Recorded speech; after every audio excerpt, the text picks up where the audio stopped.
If you buy a bag of coffee beans from a local roaster, the transaction is simple. You pay, they hand over the bag, and you walk away. But try importing 100 tons of Arabica coffee from a supplier halfway across the world, and that simplicity vanishes.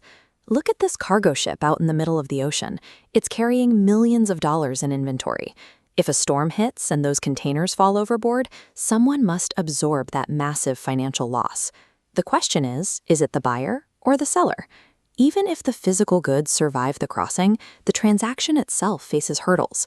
You are dealing with a foreign entity you have never met, operating under different laws. Neither of you wants to release the money or the goods first. And waiting at the destination border is a tax authority ready to claim a share of the shipment's value.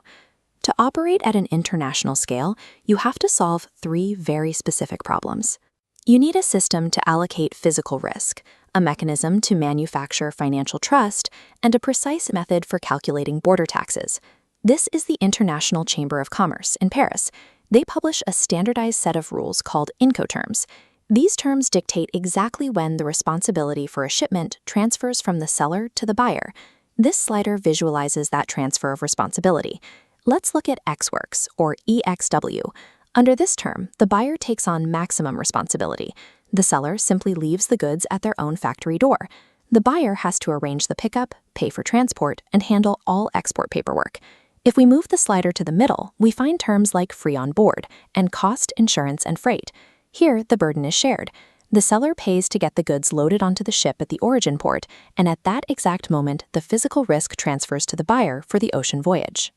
Now, watch what happens when we slide all the way to Delivered Duty Paid, or DDP. The situation flips completely.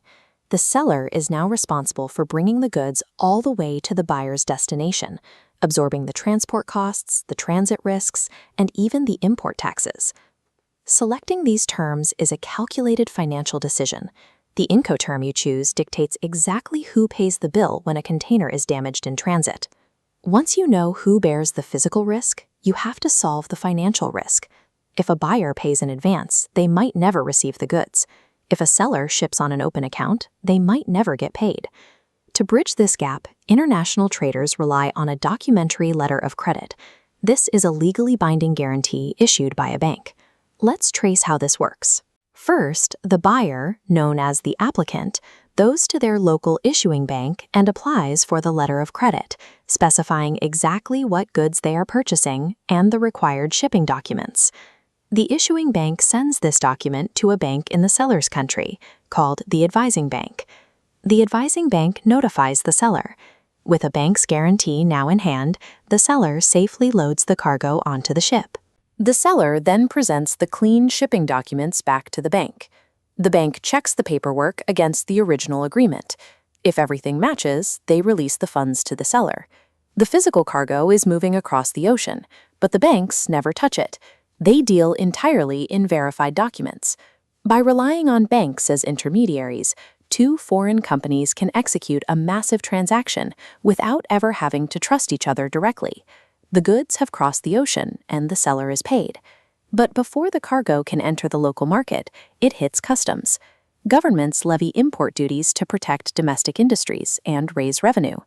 This chart breaks down the taxes on a 100-kilogram shipment of coffee, with a total invoice value of 5,000 baht.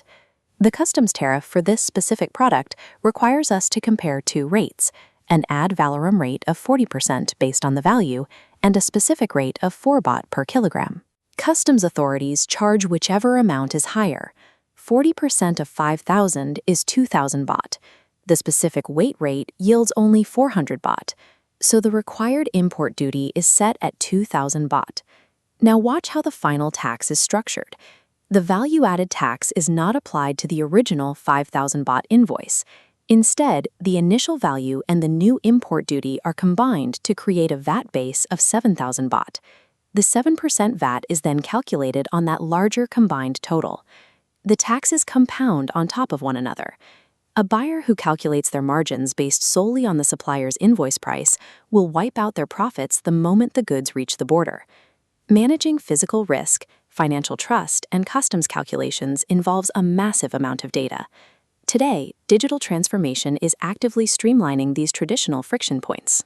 Instead of manually comparing tariff schedules, logistics operators use artificial intelligence to instantly classify millions of products by their precise harmonized system codes, predicting layered border taxes in milliseconds. The trust gap is also closing. Paper letters of credit are being replaced by blockchain networks. The shipping documents and bank guarantees are converted into encrypted smart contracts that execute payments automatically the second a digital condition is met. This new level of digital transparency allows us to track more than just document accuracy. It allows us to monitor the environmental and social cost of the journey. As global standards like ISO 14001 and SA 8000 gain traction, companies are using this data to identify green transport routes and ethical suppliers. In a market where consumers and regulators increasingly demand accountability, sustainability has shifted from an optional extra to a core competitive advantage. Mastering international logistics begins with the fundamentals, defining physical risk with Incoterms, bridging the trust gap with letters of credit, and navigating the border with precise tax math. But the ultimate goal is to connect these pillars into a single, data-driven network, one that is secure, efficient, and built to grow sustainably.